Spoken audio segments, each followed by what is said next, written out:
My dear students, welcome to my channel. Today I am going to talk about a new lesson, that is A Day, a poem by Emily Dickinson. This lesson, A Day, is from the book Compulsory English of Grade 11, Section 2, that is Literature, and Unit 2, Poetry. The first lesson of poetry is A Day.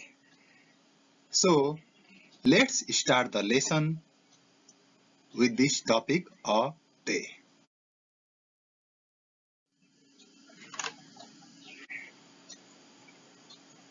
A Day. Emily Dickinson was an American poet. She was very sensitive, lyrical poet. Although her early years were normal, she became almost recluse, never leaving her father's garden, dressing in completely white and receiving very few visitors.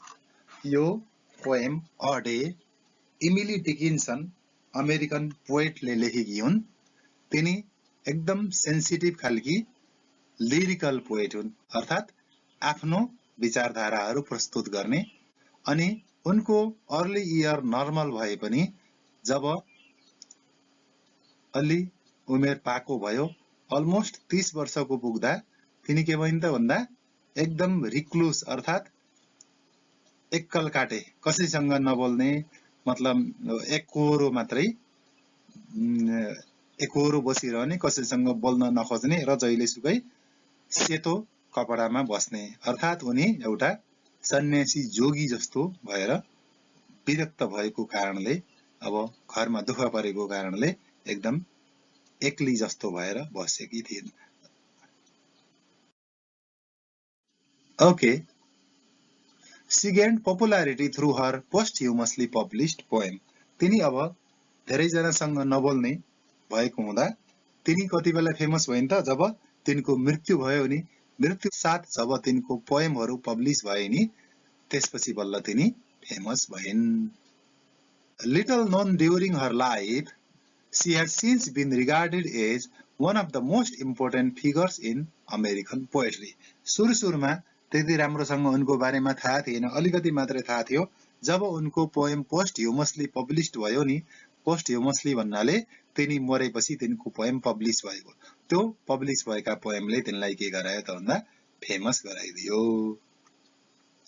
In this poem, she probes nature's mysteries through the lens of the rising and setting sun. र यो पोएममा तिनले के गरेकी छन् त, के explore गरेकी छन् त भन्दा नेचरको मिस्ट्री, प्रकृतिको रहस्य, जुन घाम उदाउँदा र अस्ताउँदा कस्तो दृश्य देखिन्छ भनेर तिनले वर्णन गरेकी छन्।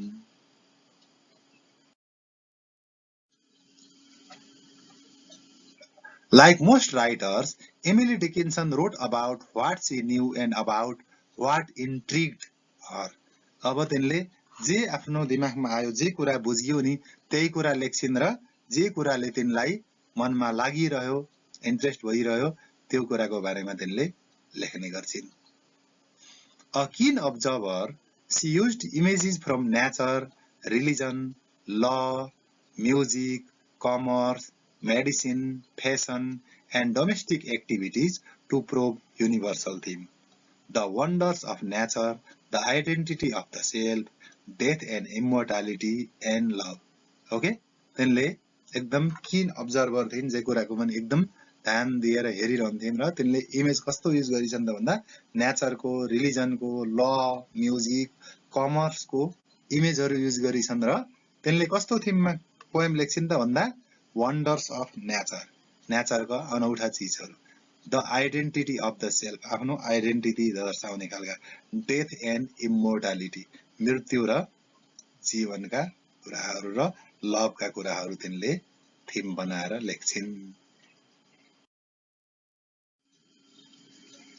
This poem begins with description of a rising sun as a series of ribbons in the sky, with the sunlight decorating the steeple of the churches in a deep precious color like amethyst. अब तिनले यो पोएममा के लेखेकी छन् त भन्दा rising सन, घाम उदाउँदै गर्दा कस्तो रिबन जस्तो फर्र परेको जताततै घामका किरणहरू सन रेजहरूले सबै कुरा डेकोरेट पार्दै स्टिपलहरूलाई, स्टिपल भन्नाले जुन गजुर राखिएको हुन्छ नि त्यसमा पहिलो प्रकाश पर्दा घामको कस्तो उज्यालो देखिन्छ, त्यही घामको उज्यालोको तिनले वर्णन गरिछन्। र deep precious colour like amethyst, amethyst भनेको एउटा जेम स्टोन हो, महत्त्वपूर्ण गहनाको रूपमा युज हुने एउटा स्टोन हो, त्यो स्टोनको कलरमा स्टिपल चेन्ज भएको छ भन्ने कुरा तिनले वर्णन गरेकी छन्। The news that the sun has risen in the morning spreads quickly like running squirrel. Okay? अब घाम उदायो भन्ने कुरा छिट्टै सबैलाई थाहा भइहाल्छ, किनकि घामका किरणहरू सनरेजहरू जताततै तुरन्तै फैलिहाल्छन्। र त्यसले के भनेकी छन् त भन्दा यो मर्निङ सुरु भयो भनेर रनिङ स्क्विरल जस्तै छिटो घाम निस्केको न्युज फैलिन्छ। रनिङ स्क्विरल, स्क्विरल भनेको एउटा रोडेन्ट हो, एउटा बुसी टेल भएको सानो मुसाभन्दा अलि ठुलो जनावर हो, त्यो एकदम फास्ट दगुर्ने हुँदा त्यो स्क्विरल दगुरे जस्तै घाम उदाएको पनि छिटै न्युज फैलिन्छ भन्न खोजेको। The sunrise causes the hills to look as if they are moving their bonnets in the sense that the hills are free from darkness. अब यो पोएममा त्यसले के भन्न खोजेकी छन् भन्दा हिलले बोनेट हटायो, अर्थात् आफ्नो कभर पहाडले हटाए भन्न खोजेको के भने पहाडमा के को कभर थियो त भन्दा अन्धकारको कभर, डार्कनेसको कभर, र जब सनराइज भयो नि त्यो सनराइजले हिलको डार्कनेसको कभर हट्यो भन्न खोजेको। The bubblings begin their morning song and the speaker attributes this to the rising of the sun. अब बबलिङ नाम गरेका चराहरूले गीत गाउन थाल्छन्, मर्निङ सङ गाउन थाल्छन्, र त्यो बबलिङको गीतलाई के गर्छन् त राइटरले यो राइजिङ सनको सनराइज भएको एट्रिब्युटको रूपमा लिन्छन्, अर्थात् अब बबलिङ करायो, अब उज्यालो भयो। Thus the entire nature is waking up with happiness. यसरी entire nature, अब पहाड पनि खुसी छ, कभर हट्यो डार्कनेसको, बबलिङ चरा पनि खुसी छ भन्न खोजेको के भने सबै चीजहरू के भयो त सनराइजले ह्याप्पी मुडमा भए भन्न खोजेको।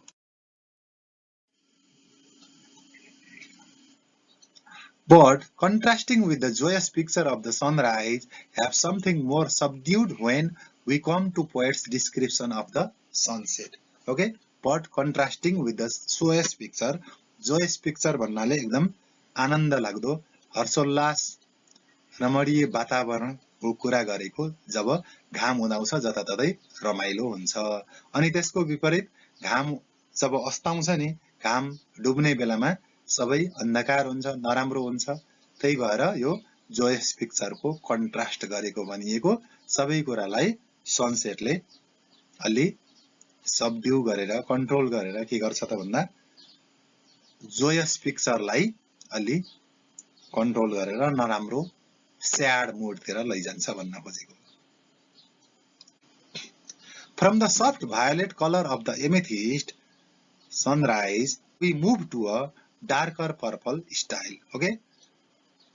सुरुमा एमेथिस्ट जस्तो भायोलेट कलरको राम्रो देखिने सनराइज अब पर्पल कलरको स्टाइलमा अलि स्याडनेस तरिकाको देखिन्छ भन्न खोजिएको।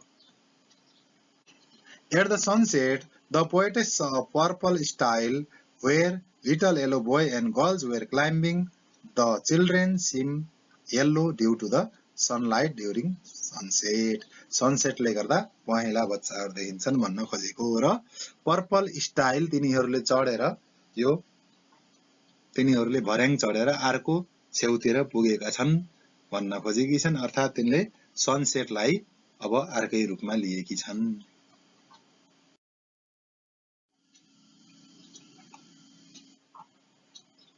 She sees children climbing over a barrier, possibly going home after a day of tending sheep or perhaps simply on their way home from school. अब तिनले बच्चा बच्चीलाई के गरेको देख्छिन् भन्दा ब्यारियर क्लाइम्ब गरेको देख्छिन्। त्यो स्टाइल भनेको जुन ब्यारियर हुन्छ नि ओवारीदेखि पारी जाने ब्यारियर जस्तो तर जसलाई सिँढीको रूपमा पनि लिन सकिन्छ, त्यो चिल्ड्रेन त्यो क्लाइम्ब गरेर के गर्दैछन् त अर्को साइडतिर जाँदैछन्। अर्थात् तिनले यो भन्न खोजेर बोयहरू कोही काम गरेर घर फर्केको हुन सक्छ, अर्थात् स्कुलबाट घर फर्केको हुन सक्छ भनेर तिनले इन्डाइरेक्ट तरिकाले भन्न खोजेको हुन सक्छ।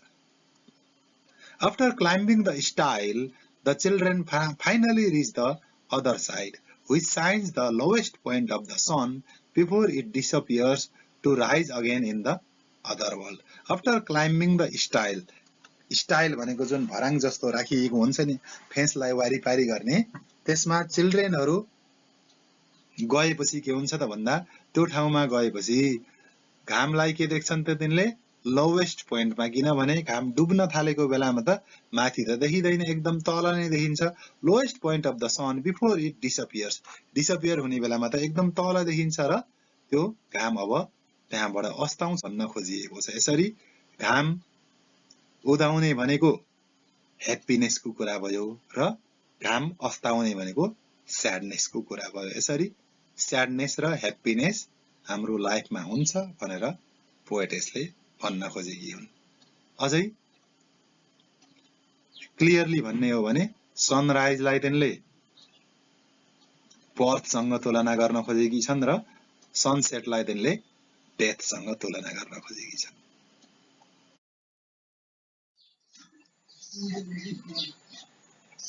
And what causes the sun to finally disappear is that a pastor or perhaps even a householder or shepherd clothed in drab grey closes a gate and leads away the flock of children or perhaps sheep. Okay, उनको भनाइ अनुसार अब सन कसरी disappear हुन्छ, सन disappear हुने बेलामा के हुन्छ भन्दा कुनै पास्टर और हाउसहोल्डर और शेफर्ड जो पनि हुन सक्छ, शेफर्डले होस् चाहे पास्टरले होस् चाहे हाउसहोल्डरले होस्, के गर्छ त भन्दा ड्राब ग्रे एकदम ग्रे कलरमा भएकोले आफ्नो गेट बन्द गर्छ। त्यो गेट बन्द गर्नु भनेको के हो त भन्दा सन डिसअपियर हुनु हो। सन डिसअपियर हुनुको सँगै उसले आफ्नो गेट पनि बन्द गर्छ र अब आराम गर्न जान्छ। यसको अर्थ के हो भने सनसेट भएपछि कुनै पनि चीज लाइभली हुँदैन, के हुन्छ त त्यो अलिकति स्याडनेस तिर जान्छ। यो ग्रे कलरले पनि यहाँ के देखाइएको छ त भन्दा स्याडनेस नै देखाउन खोजेको छ। अनि सिपलाई अथवा बच्चा बच्चीहरूलाई के गरिएको छ त भन्दा गेटबाट टाढा पठाइएको छ भन्न खोजिएको छ। अब सन पनि अब हराउँछ अनि अरु चीजहरु पनि के हुन्छन् त भन्दा बिस्तारै डिसअपियर हुन्छन्। At this point, the speaker would be in darkness and have no idea what happens next. जब यस्तो अवस्था आउँछ नि यो समयमा के हुन्छ, स्पिकर अब डार्कनेसमा हुन्छ अनि त्यसपछि के गर्न सक्दैन भन्दा अब के होला भनेर उसले अनुमान गर्न सक्दैन, त्यो त्यसै अन्धकारमा रुमल्लिरहन्छ।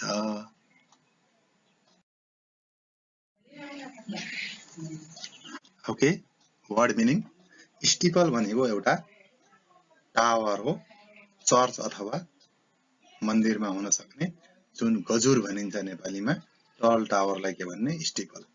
त्यस्तै एमेथिस्ट भनेको एउटा ट्रान्सपरेन्ट जेम स्टोन हो, अर्थात् महँगो पत्थर हो।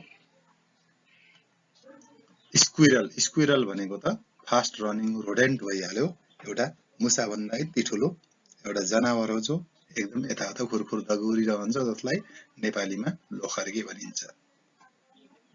बोनट, बोनट भन्नाले महिलाहरूले र बच्चाहरूले जो एक किसिमको ह्याट लगाउँथे नि आफ्नो टाउको छोप्नको लागि, त्यसलाई पनि बोनट भनिन्छ र कार इन्जिनहरूको जुन अगाडिको पार्ट हुन्छ नि कभरिङ पार्ट, त्यसलाई पनि बोनट भनिन्छ। तर यो पोएममा बोनट भनेर अन्धकारले हिलहरूलाई ढाकेको छ, पहाडलाई ढाकेको छ भनेर अन्धकारको बोनट भन्न खोजिएको छ। Bobolink. Bobolink is American migratory songbird. अमेरिकाको एउटा चरा हो जो गीत गाउँछ र यताउता गर्छ। स्टाइल. स्टाइल भनेको एउटा स्टेप हो जुन फ्रेन्च र वाल भित्ताहरूमा वारिपारी गर्नको लागि भर्याङको रूपमा युज गरिन्छ। डोमिनी. डोमिनी भनेको पास्टर अर क्लर्जीम्यान। अब चर्चहरूमा हुने क्रिस्चियनहरूको पुजारीलाई डोमिनी अर पास्टर अर क्लर्जीम्यान भन्ने गरिन्छ। This way, I have come to an end of my topic. If you like this type of video, do like my video and subscribe my channel so that you would be notified when I upload next video, which may be useful to you.